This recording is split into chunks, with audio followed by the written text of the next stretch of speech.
सुदूरपश्चिममा अभाव र पीडा मात्र छैन, सम्भावना पनि त्यत्तिकै छन्। तर ती सम्भावनाहरूको खोजी वा प्रचार प्रसार भएकै छैन। राजधानी काठमाडौँबाट जति पश्चिम लाग्दै गयो उति नै विविधतापूर्ण समाज भेट्न सकिन्छ। प्राकृतिक सुन्दरताको त वर्णन गरेरै साध्य छैन।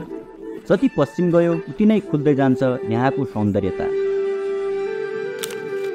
घाम उदाएदेखि नस्ताउन्जेलसम्म प्रकृतिका छटाहरूको रूपै बेग्लै हुन्छ।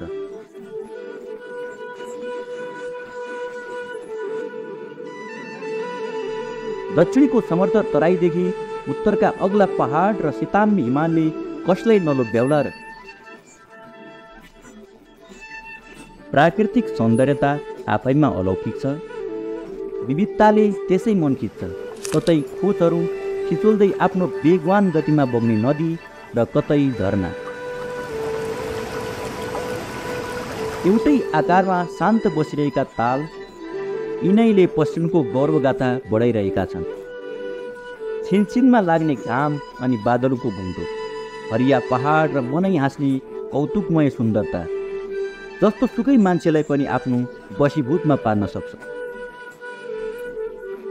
मन र रहर न हो, तराईदेखि जति माथि उक्लिँदै गयो हावापानी, लवाइखुवाई, चालचलन सबै कुरामा विविधता सजिलै देख्न सकिन्छ। सुदूरपश्चिम अब सुदूर नभई सुन्दर पश्चिममा रूपान्तरित हुँदैछ। यसैले त जो कोहीको पनि मन लोभ्याउँछ।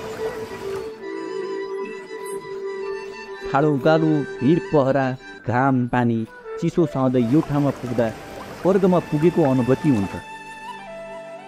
यो भूस्वर्ग नै हो। यहाँ पुग्ने कविले कोर्थे होलान् अलौकिक कविता, जीवनकै सुन्दर कविता। गायकले सुशेल्थे होलान् जीवनकै उत्कृष्ट गीत। पर्यटकले भेट्थे होलान् जीवनकै अनुपम स्थान। अनि धार्मिक आस्थावानले भेट्थे होलान् जीवनकै पवित्र भूमि। देशकै राष्ट्रिय फूल साथै अनेकौं प्रजातिका फूलहरूले यिनको स्वागत गर्नेछन्। यहाँको विविधतापूर्ण परम्परा र पृथक संस्कृतिले यिनको आगमनमा उत्सव मनाउनेछन्। मनमोहक हिम पाखाहरूमा जति पाइला चाल्दै गयो उति नै रोचक र आनन्द थपिँदै जान्छ। बाटो साँघुरो र भिरालो छ, अप्ठ्यारो पनि। वनपाखाभरि फुलेका विभिन्न प्रजातिका फुलहरू, चरण क्षेत्रमा डुल्दै रमाउँदै गरेका वस्तुभाव देख्दा जोसुकैको थकान भेटिँदै जान्छ। जमिनबाट उफ्रिएर कौँ जस्तो लाग्ने बादल, टाउकोमाथि हिँड्ने घाम र मन छोएर जाने चिसो बतासले सबैलाई एक पल अर्को संसारमा पुर्याउँछ। मन त्यसै चञ्चल बन्छ।